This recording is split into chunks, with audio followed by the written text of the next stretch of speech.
Bueno chicos, hay algunos de sus compañeros que me han dicho que no entendían nada del práctico que les había dado para que realicen.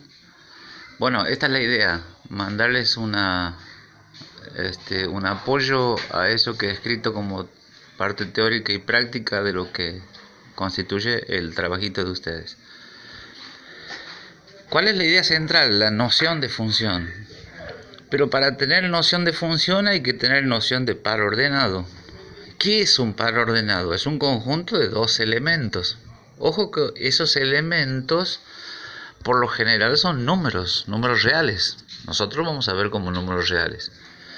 Esos dos elementos tienen una primera componente y una segunda componente. La primera componente obviamente se escribe al principio y la segunda componente al final de ese conjunto de dos elementos. Interesa el orden, por eso se llama par ordenado. ¿Pero por qué interesa el orden?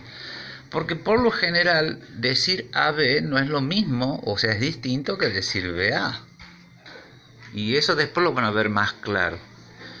Entonces, si eso es un par ordenado, ¿qué es una función? ¿Cuál es la noción de función? Y aquí lo pongo como ejemplo. Una función es un conjunto. Ahora, a los conjuntos escritos en forma, o sea, por extensión, nombrando uno a uno sus elementos, se los escribe con llaves. Y aquí pongo como ejemplo una función constituida por 1, 2, 3, 4 pares ordenados. El 3 menos 2, el menos 1, 5, el 0, 0 y el 2, 0. Bueno, ¿por qué es una función?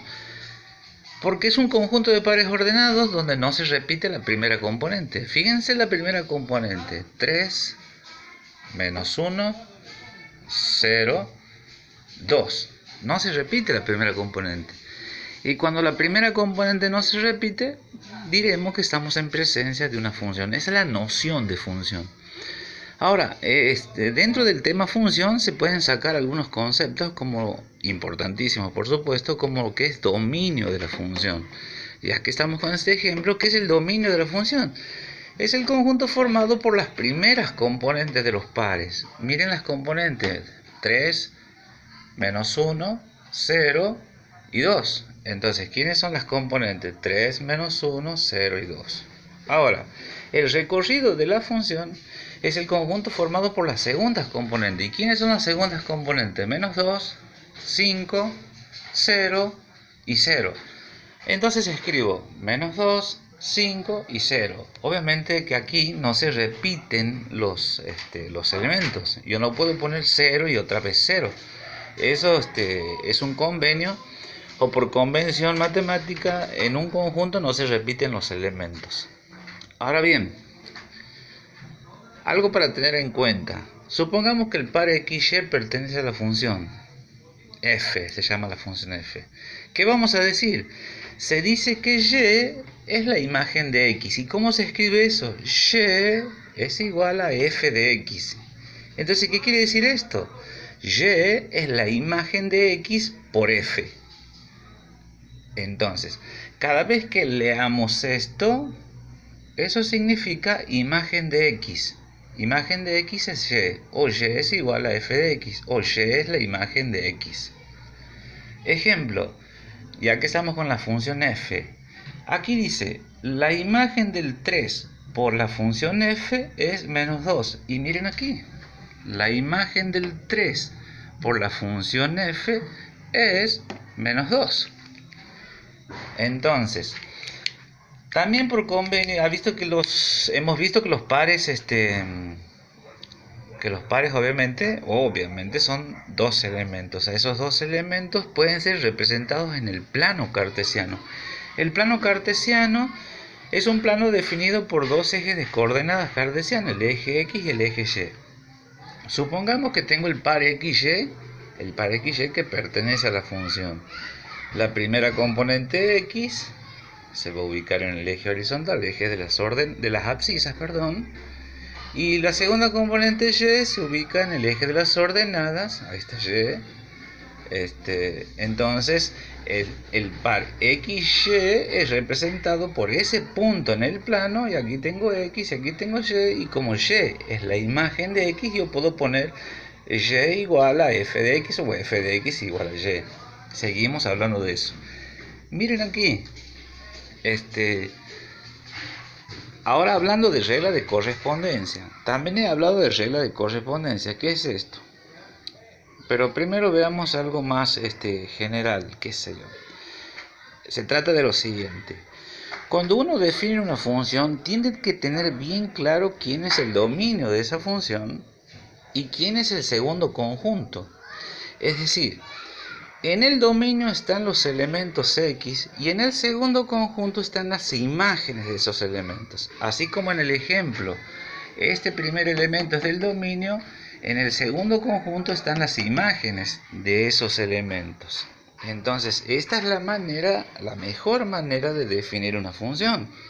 Decir quién es el dominio, quién es el segundo conjunto. Miren que no digo recorrido, digo segundo conjunto. Y digo, a cada elemento del dominio se le va a hacer corresponder un elemento del segundo conjunto que va a ser la imagen del primero. Entonces, los pares ordenados no se forman al azar, se forman por una regla de formación. Y normalmente esa regla de formación es la regla de correspondencia. Pero hay casos donde no hay regla de formación. Ejemplo, miren, aquí he graficado un sistema de ejes donde en el eje horizontal he puesto el tiempo en años y en el eje vertical he puesto el diámetro, la altura del pecho de distintos árboles, que pueden ser algarrobos. Entonces, como único ejemplo, miren, aquí están todos los puntos. A los 2 años, 10 centímetros, el diámetro de la altura del pecho de una determinada especie, en tantos años, tantos centímetros y así para cada punto. Entonces, estos puntos no tienen una regla de formación, sino más bien son identificados a través de investigadores y lo que van haciendo es poniendo, determinando los valores y esos valores llevándolo a un sistema de ejes, o sea, llevándolo al plano. De aquí lo que se hace es en probabilidad y estadística es hacer una regresión lineal. Por ejemplo, se puede hacer una regresión lineal y decir que todos esos puntos podrían obedecer, o sea, el diámetro de la altura del pecho de una determinada especie respecto del tiempo, puede ser una regresión lineal que puede ser igual a esta recta, que sé yo, podríamos decir que es igual a esa recta. Entonces, ¿para qué sirve eso? Para que más tarde los que hayan analizado fuertemente este tipo de relación entre el tiempo y el diámetro de la altura del pecho puedan decir que hay una correspondencia lineal entre los años y el diámetro a la altura del pecho. Entonces, conclusión, en este sector tengo puntos que no están obedeciendo. En el momento que se está investigando, no están obedeciendo una regla de correspondencia. O sea, me aparto de esto. Yo aquí he dicho que una función se determina el dominio, el segundo conjunto, hay un primer elemento y la imagen de ese primer elemento lo voy a determinar por una regla de correspondencia. En este caso no ha habido ninguna regla. Simplemente ha habido observación, se han marcado los puntos, se ha hecho una regresión lineal. Esa regresión lineal sirve para después informar a la comunidad científica la relación que hay entre el tiempo en años y el diámetro, la altura del pecho de determinada especie. Muy bien.